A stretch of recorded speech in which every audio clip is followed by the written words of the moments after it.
Hi எல்லாருக்கும் வணக்கம். நிறைய பேர் வந்து சொல்கிறீங்க, நீங்கள் ஏன் தம்பி வேலைக்கு போகாமல் அப்பா கூடயே இருக்கீங்க அப்படின்ட்டு. என்னங்க பெரிய வேலை, அங்கே போனால் என்ன தருவாங்க? மாதம் ஒன்றும் தர மாட்டாங்க. நீ வீட்டில் இருந்தால் சோறு கிடைக்குது, வேலைக்கு டீ கிடைக்குது, ஃபோனுக்கு அப்பா காசு போட்டு விட்றாரு. இருப்பா. நம்ம பாட்டுக்கு போனத்தை சாப்பிட்டுக்கிட்டு சேர்த்த கட்டில் படுத்து போனை நோண்டிக்கிட்டு இருக்கலாம். அங்கே போனால் யாரோ ஒருத்தருக்கு கீழே நம்ம அடிமையாக வேலை செஞ்சு, ஆமாம், அப்படி ஒரு மாத சம்பளம் வாங்கி அதை அப்படியே மைண்ட் ப்ரெஷர்லேயே இருக்கும் எந்நேரமும். ஆனால் இங்கே வந்தோமா கொஞ்ச நேரம் வேலை செஞ்சாலும் என்ன வேலை செய்கிறேன்? அங்கே முதல்ல கேனை தூக்கிட்டு போனை நோண்டி நிற்கிற இது ஒரு வேலையா உனக்கு? அப்பா அம்மா கூட நம்ம ஒரு நாள் ஃபுல்லாக வேலை செஞ்சோமா, அப்பா அம்மா கூட நைட்டு சாப்பிட்டோமா, தூங்கினோமா, அந்த மாதிரி சந்தோஷம் எங்கே போனாலும் கிடைக்காது. ஆனால் அதே மாதிரி இருக்கணும். கல்யாண காரியம்லாம் கேட்கக்கூடாது.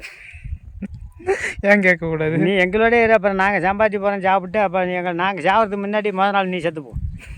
அப்புறம் ஒன்றா ஏன் கொண்டு அடக்க மாட்டேன், நான் பண்ணிவிட்டு வந்துடுறேன். அப்படிலாம் சந்தோஷமாக இருக்குது. நம்மள வெளில போய் அடிமையாக இருக்கிறதுக்கு அவ்வளோ எனக்கு முடியல. சாப்பாடு பிரச்சனை வரும். நம்ம வெளியில் போய் ஒர்க் பண்ணோம்னா சாப்பாடு பிரச்சனை வரும். ஆமாம், சாப்பிட முடியாது. இப்போ வெளியில் போகிறோம்லாம் எவனாலும் சாப்பிட்ருக்கானா? பட்னியாக தான் கிடக்குறான். வீட்டை வந்தால் சாப்பிட்டு போகிறான். நைட் ஷிஃப்ட்டு பகல் ஷிஃப்ட்டுன்னு 2 ஷிஃப்ட்டு போடுவாங்க. அங்கே போனால் அத்தனை ஷிஃப்ட்டு போட்டு வந்தாலியாக இருக்கலாம்.